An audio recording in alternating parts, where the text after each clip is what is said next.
Hello students, so in our last class we have discussed the definition of composition of two functions and invertible function, and hence from invertible function you can find the inverse of any function. Okay, so we did few questions based on composition of two functions. So today we will discuss questions based on finding inverse of any function. Okay, so question number 4 is f of x is equals to 4x plus 3 divided by 6x minus 4 and x not equals to 2 by 3, then show that f of x is equals to x for all x not equals to 2 by 3 and find inverse of f. So how will you do, you see students? Let's recall the definition of invertible function once. So what is invertible function? A function f from x to y is an invertible function if there exists another function g from y to x such that g of f equals to identity function of x and f of g equals to identity function in y. So if these conditions are satisfied, then f will be called what? Invertible function, and here g is the inverse of f. Okay, so this way we find the inverse of any function. So here we are given to prove f of x equals to x. So let's do the first part. F of x is equals to f of x. So f of x is given as 4x plus 3 divided by 6x minus 4. Now f of x is equals to this. Okay, so in place of x you will write 4x plus 3 divided by 6x minus 4 now. So 4x will be replaced by 4x plus 3 divided by 6x minus 4 plus 3 divided by 6. Again x will be replaced by this 4x plus 3 by 6x minus 4 minus 4. Now we will calculate and check whether we are getting x or not.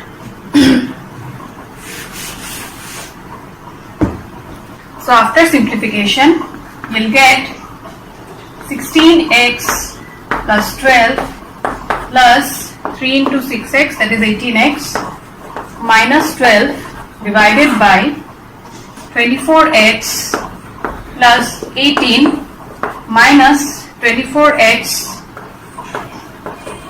plus 16. Here denominator will get 6x minus 4, here also denominator will get 6x minus 4, which will get cancelled, and you are left with these terms. So 16x plus 18x will give you 34x, and here again 24x and minus 24x will get cancelled. 18 plus 16 will be equals to 34, hence this is equals to x. So you got f of x is equals to x, and hence this is what kind of function? This is an identity function. Identity function means what? F of x is equals to x. So f of x is equals to x, and hence from here f of f is equals to I. Now you see the definition of inverse is what? If g of f is equals to identity function in x, f of g is equals to identity function in y, then g will be called what? Inverse of f. Hence from here you can say that f inverse will be equals to f. That means inverse of f is f itself. So at the end you will write the answer this way: f of x is equals to x for all x not equals to 2 by 3, which implies f of f is equals to I. Hence f is an invertible function, and inverse of f is f itself, that is f inverse is equals to f. Okay students, I think so it's clear how to find inverse of any function. The next question you are given to check whether the following functions have inverses or not. Okay, so the first question is f is a function from the set 1, 2, 3, 4 to 10 with f equals to this 1, 10. That means image of 1 is equals to 10, image of 2 is equals to 10, 3, 10, and also 4, 10. Okay, so you have to check whether inverse for the given function exists or not. So students, in the note I have mentioned one thing, that f is invertible if f is 1 1 and onto, and conversely if f is 1 1 and onto, then you can say that f is invertible. Okay, and if f is invertible, then only you can find the inverse of f. So at first we will check whether it is invertible or not, that is 1 1 and onto conditions are satisfied or not. Okay, so here you see for the element 1 which belongs to the first set, its image is 10, f of 2 is 10, f of 3 is also 10, f of 4 is also equals to 10. So will it be 1 1? No, it will not be 1 1, because the condition for 1 1 is for each and every element belonging to the first set, there should exist a distinct image in the second set. But here you see all the elements belonging to the first set is having a common image, hence it is not 1 1, but it is what kind of function? It is many one function, right? So you will write it this way. Since is the answer for number 1, f of 1 equals to f of 2 equals to f of 3 equals to f of 4 equals to 10. Therefore, f is many one function, that is f is not 1 1. And since it is not 1 1, you don't need to check whether it is onto or not. Okay, directly you will write, therefore inverse of f doesn't exist. Okay, I think so it's clear how to check whether any function has inverse or not. Let's do the next one. Now in the next question, h is a function from the set 2, 3, 4, 5, 2, 7, 9, 11, 13 with h equals to 2, 7, 3, 9, 4, 11 and 5, 13. That means h of 2 equals to 7, h of 3 equals to 9, h of 4 equals to 11 and h of 5 equals to 13. So here you see for each and every element belonging to the first set, there exists a distinct image in the second set, hence h is 1 1. Also h will be onto, why onto? Because for each and every element belonging to the second set, there exists an element in the first set such that f of that particular element equals to the element which is considered in the second set. That means for the element 7 belonging to the second set, there exists 2 belonging to the first set such that h of 2 equals to 7. Similarly, for the element 9 belonging to the second set, there exists an element 3 in the first set such that h of 3 equals to 9, and similarly the rest. Hence h is 1 1 and h is also onto, and hence h is invertible.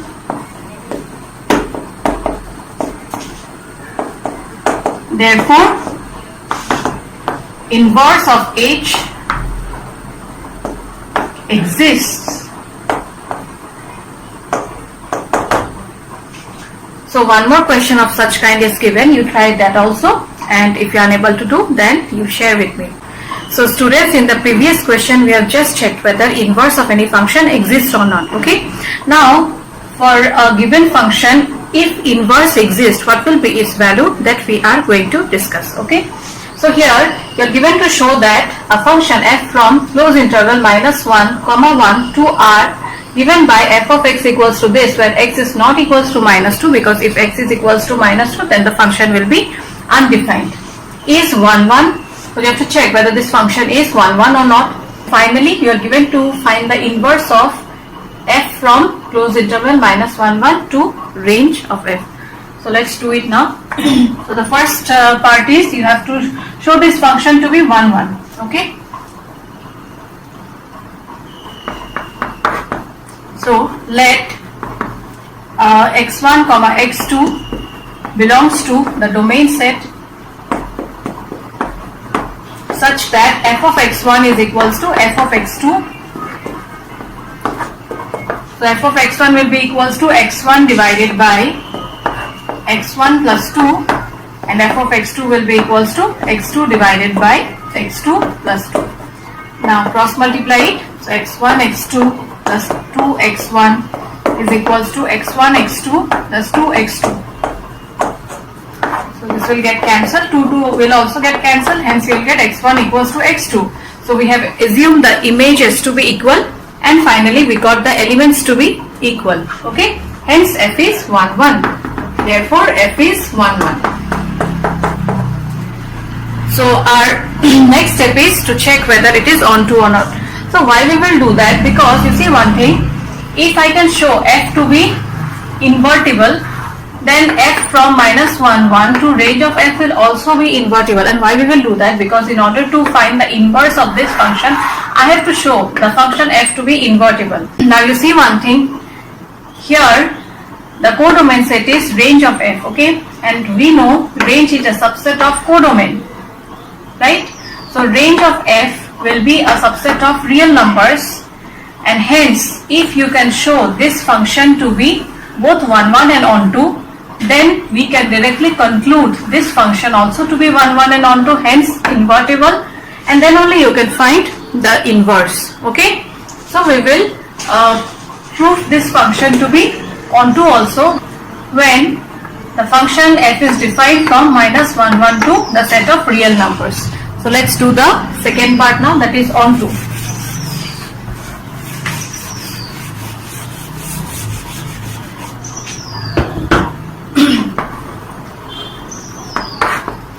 So for that you will take any element in the codomain set. So let y belongs to R. Then you have to show that for any x belonging to this set, f of x is equals to y. So for that I told you in my last class also, you will assume this function to be equals to y and find the value of x accordingly. This should be your rough work, okay? So x is equals to xy plus 2y. x1 minus y is equals to twice y. Hence value of x is equals to twice y divided by 1 minus y, provided y cannot be equals to 1. Okay. So let y belongs to R, then there exists x equals to twice y 1 minus y, where y is not equals to 1, and this will belong to the domain set -1, 1, such that f of x, that is f of twice y divided by 1 minus y, equals to y. But you will calculate and show, okay, that it is equals to y. So now x will be replaced by 2y by 1 minus y.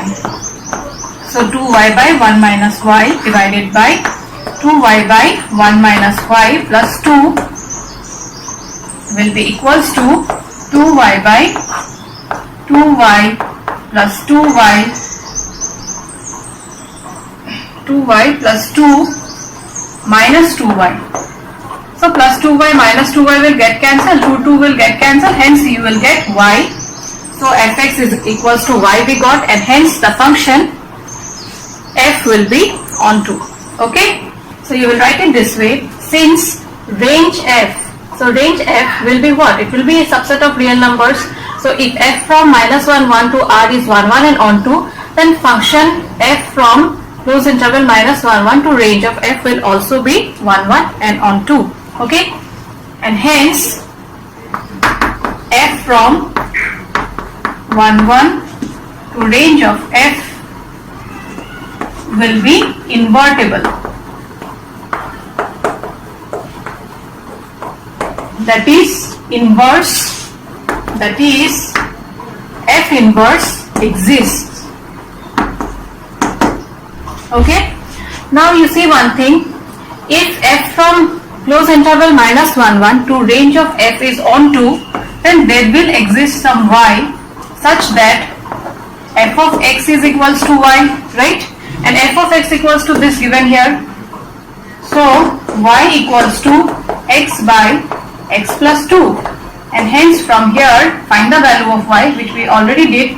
X equals to xy plus 2y, that is x 1 minus y equals to 2y, and hence x is equals to 2y by 1 minus y, where y does not belongs to 1. This particular value, that is 2y by 1 minus y, we will define by the function g. Okay, since we got that f inverse exists, so we have to define the function now.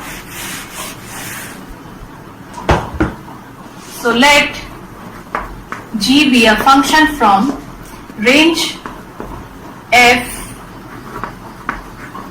to minus 1 1, such that, or given by,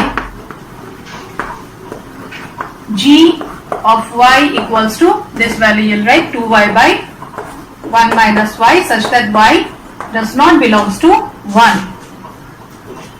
Okay, now you have to check whether g is the inverse of f or not. For that, what is the condition? G of f equals to identity function of x. Here x is equals to minus 1 comma 1. Okay, minus 1 comma 1, and f naught g will be equals to identity function in y. So that means range of f. Okay, identity function in f. So let's check. So g of f of x equals to g of f of x, which is equals to g of f of x is equals to x by x plus 2. And now the function g is defined by 2y by 1 minus y. So this will be equals to 2y will be substituted by x plus 2 divided by 1 minus x by x plus 2. Now you take LCM, so you'll get twice x divided by x plus 2 minus x, that is equals to x. So we are getting g of f of x to be equals to x. That means it's an identity function. So g of f is equals to I minus 1 comma 1. Okay, next you have to check whether f of g equals to identity function in y or not. So f of g of y, f of g of y, 2y by 1 minus y. Okay, now you will apply this definition of function.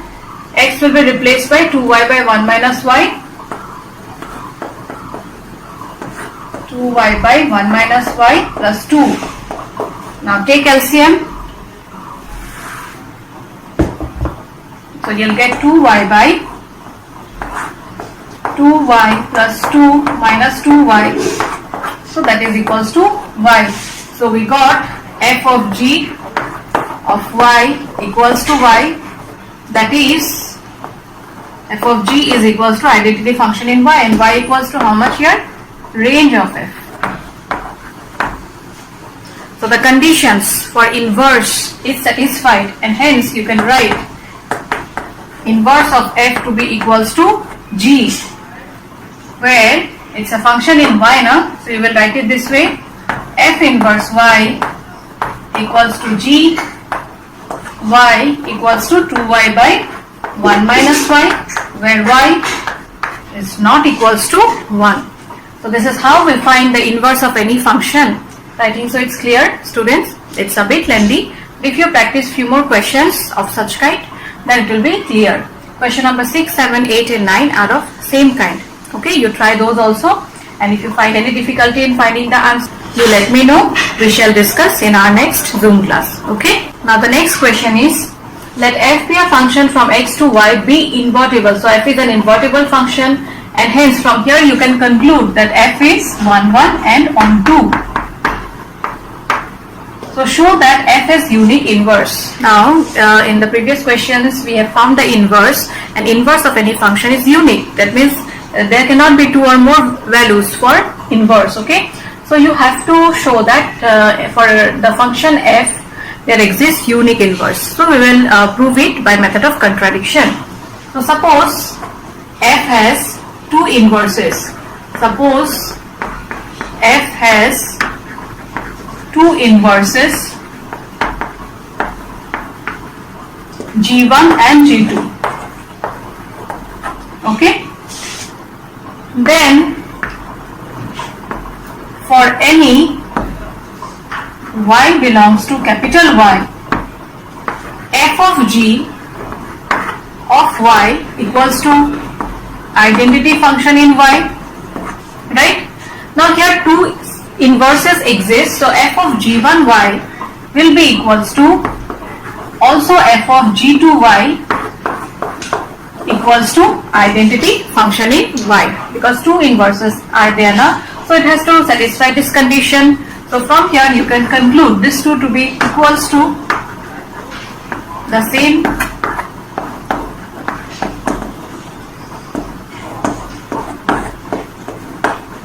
Now apply composition of two functions, so you'll get f of g1 of y equals to f of g2y. Now here you see one thing, since f is invertible function, therefore f is 1 1 and also onto, okay? And if f is 1 1, then if the images of two elements are equal, then from there you can conclude the elements to be equal. So now since f is 1 1, so if the images are equal, then the elements will be equal. Hence g1y will be equals to g2y, and hence g1 will be equals to g2. Okay? So students, we have proved that for any function which is invertible, there exists a unique inverse. Okay? And the next question, number 11, is consider a function f from 1 to 3 to a, b, c given by f of 1 equals to a, f of 1 is equals to a, f of 2 equals to b, and f of 3 equals to c. So find f inverse and show that f inverse whole inverse is equals to f. That means first of all you will find the inverse of f.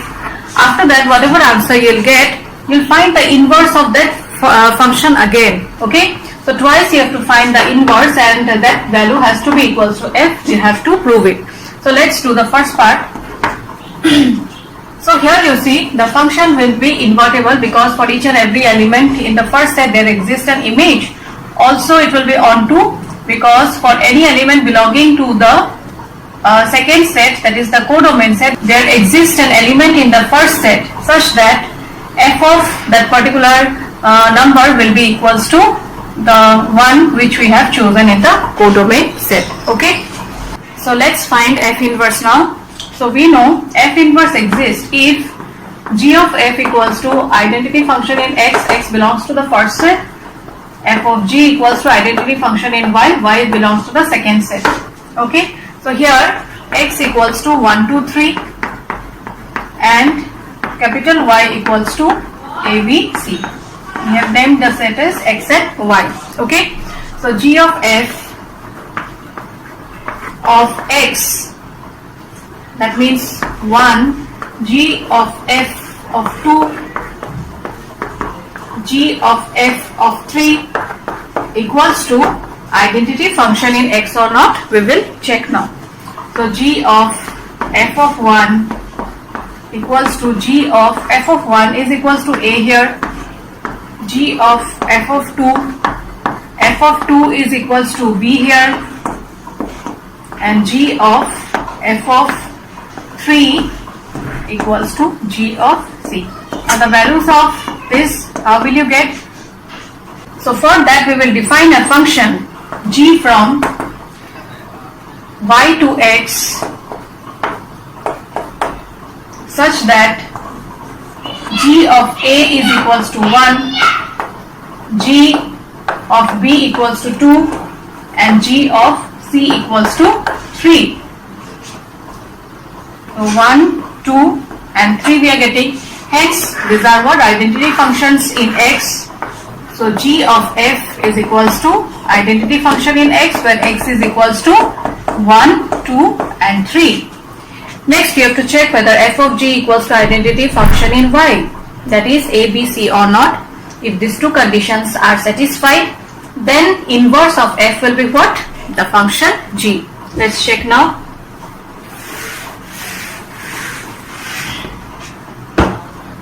So f of g of y, that is a, f of g of b and f of g of c will be equals to f of g of a, f of g of b and f of g of c. F of g of a is equals to 1, g of b equals to 2 and g of c equals to 3.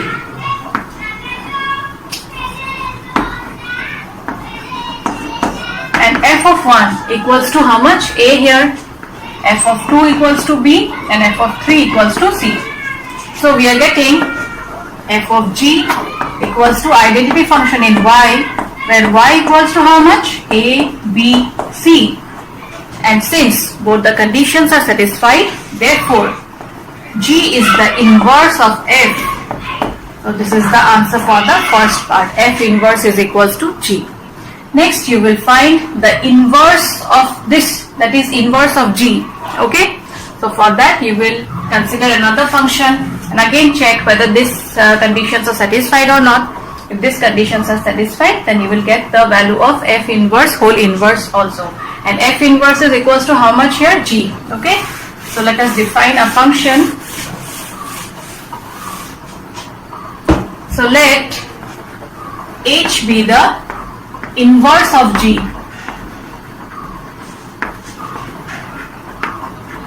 Therefore h will be a function from g was a function from y to x, so h will be a function from x to y, defined by given by h of 1 equals to a, h of 2 equals to b and h of 3 equals to c.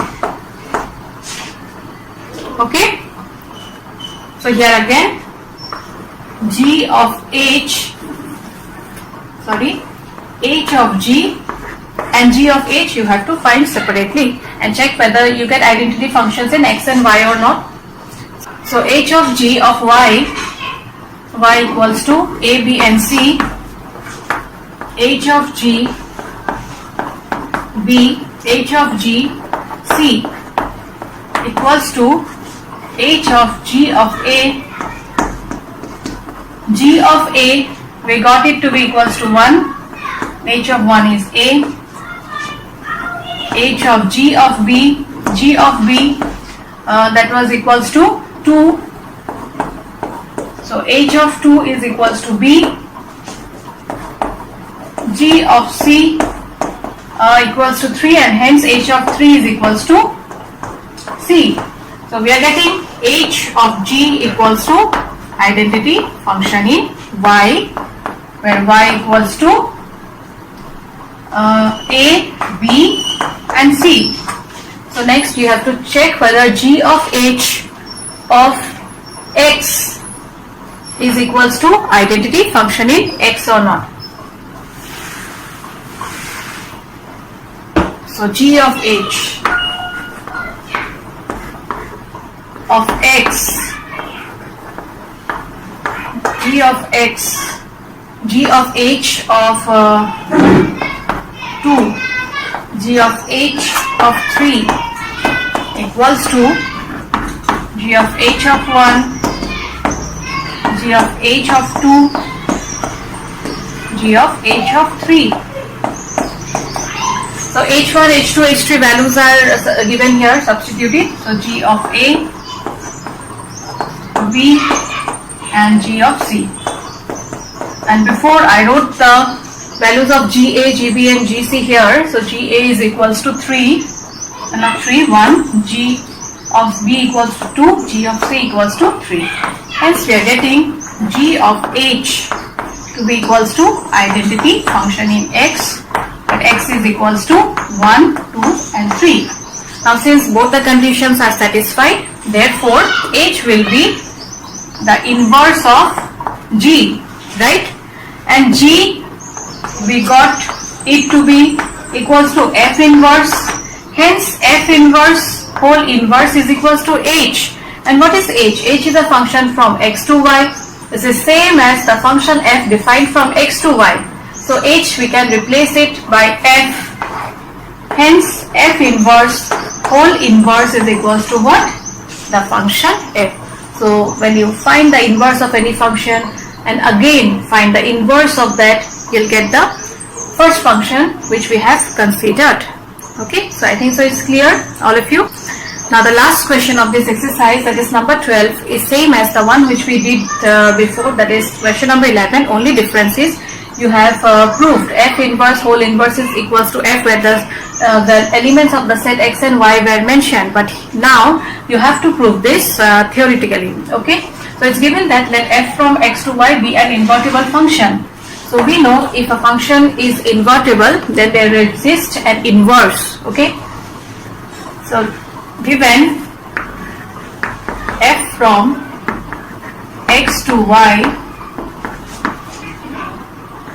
is an invertible function, then according to the definition, there exists g from y to x such that g of f equals to I x and f of g equals to identity function in y, right? Now, since f is an invertible function, therefore inverse of f exists, and hence from here you can write f inverse is equals to g. Okay, now g equals to f inverse, we will substitute here. So g of f equals to identity function in x.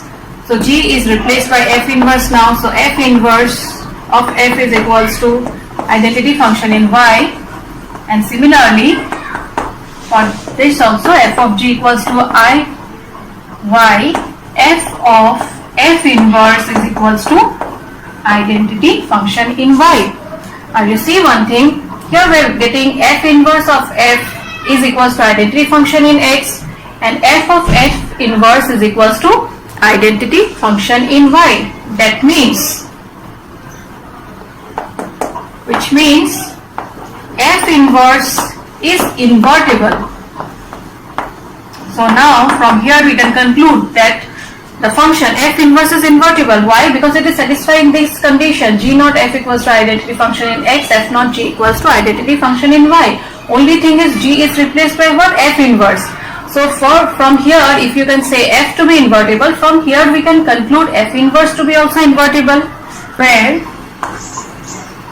f inverse is a function from y to x.